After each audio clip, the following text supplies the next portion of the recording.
వారు కాకినాడలో షూటింగ్ చేస్తున్నారు. ఈ మీడియాలో ఇవన్నీ చూసి కూడా వారు స్పందించి సినిమా ఇండస్ట్రీ ఇప్పుడే మంచి స్టెప్ బై స్టెప్ ఎదుగుతున్న టైంలో ఇటువంటి కాంట్రవర్సీస్ మీడియాలో రావటం సినిమా ఇండస్ట్రీకి మంచిది కాదు. నన్ను వెళ్ళి వాళ్ళతో మాట్లాడి ఎక్కడ ప్రాబ్లం ఉందో చూసి క్లియర్ చేయండి అని చెప్పారు.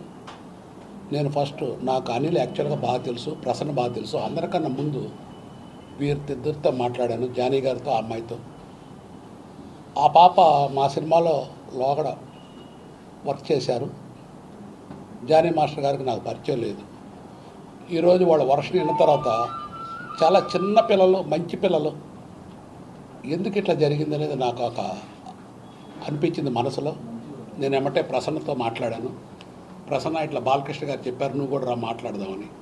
ప్రసన్న మేము వాళ్ళతో మాట్లాడిన తర్వాత మాకు అర్థమైంది ఎక్కడ తప్పు లేదని. వెంటనే అనిల్ గారికి ఫోన్ చేశాడు ప్రసన్న, ఇట్లా మేము వస్తాం చాంబర్కి, మన ఫెడరేషన్కి అని చెప్పారు. అనిల్ గారు ఇక్కడికి వచ్చిన తర్వాత అరమరికలు లేకుండా దాదాపు ఒక గంట కూర్చొని మాట్లాడుకుంటే అసలు సమస్య కనపడలే. ఎక్కడ వీళ్ళేపు అసలు లేదు, వీళ్ళేపు అసలు లేదు. మరి ఎందుకు వచ్చిందో అర్థం కాలేదు. ఇందులో అసలు 1% కూడా ఎక్కడా లేదు. ఇద్దరు న్యాయం వైపే ఫైట్ చేస్తున్నారు. ఫస్ట్ అమ్మాయి వర్షన్ ఏంది, సినిమా ఇండస్ట్రీలో నిర్మాత ఇచ్చే డబ్బులు కష్టపడిన డాన్సర్స్కి వెళ్ళటలేదు, మధ్యలో వాళ్ళు కొట్టేస్తున్నారని. ఏమంటే అనిల్ గారు ఏమన్నారు, అటువంటివి వస్తే మేము ఫెడరేషన్ ఇమీడియట్గా సహకరిస్తాము అని వారు చెప్పారు. ఇంక ఇష్యూ ఏది లేదు ఇక్కడ.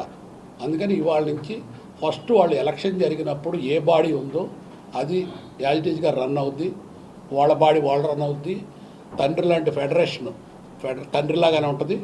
బిడ్డర్ లాంటి 23 క్రాఫ్ట్స్ ప్లస్ 1 క్రాఫ్ట్ 24 క్రాఫ్ట్స్ కూడా ఒకటిగానే ఉంటారు. అసలు ఈ ఇష్యూ జరిగినట్టు ఎవరు లెక్కేసుకోవద్దు. చిన్న అరమరికలతో వచ్చింది, మాట్లాడుకున్నారు, ఇందులో ఇష్యూ లేదు, అంతా చక్కగా సెటిల్ అయింది. సినిమా ఇండస్ట్రీ పచ్చగా ఉంటుంది. డ్యాన్స్ మాస్టర్ వారు జానీ గారు, ముఖ్యంగా ఇండస్ట్రీ నేను వన్ ఆఫ్ ద వెల్విషర్గా చెప్తున్నాను. ఇంత మంచి టాలెంట్ సినిమా ఇండస్ట్రీకి చాలా అవసరం. జానీ గారు లాంటి వాళ్ళు, ఆయన ఇంకా నిర్మాతలకి కల్పవృక్షంగా మారి మంచి సాంగ్స్ తీసి మా అందరి సినిమాలు కూడా పైకి తీసుకెళ్లాలని సినిమా తల్లిని ప్రార్థిస్తూ ఇంత మంచి మీటింగ్ జరిగి ఒక గంటలోనే సెటిల్ అయిపోయింది. ఎందుకంటే అందరూ కల్మషం లేని మనుషులు, కల్మషం లేని యూనియన్స్. అంచేత వారి ఆధ్వర్యంలో సుమలత గారు కర్తవ్యంలో ఒక విజయశాంతి గారు లాగా న్యాయం వైపు ఉన్నారు. మేము అందరం కూడా అప్రిషియేట్ చేస్తున్నాం. Thank you. సరే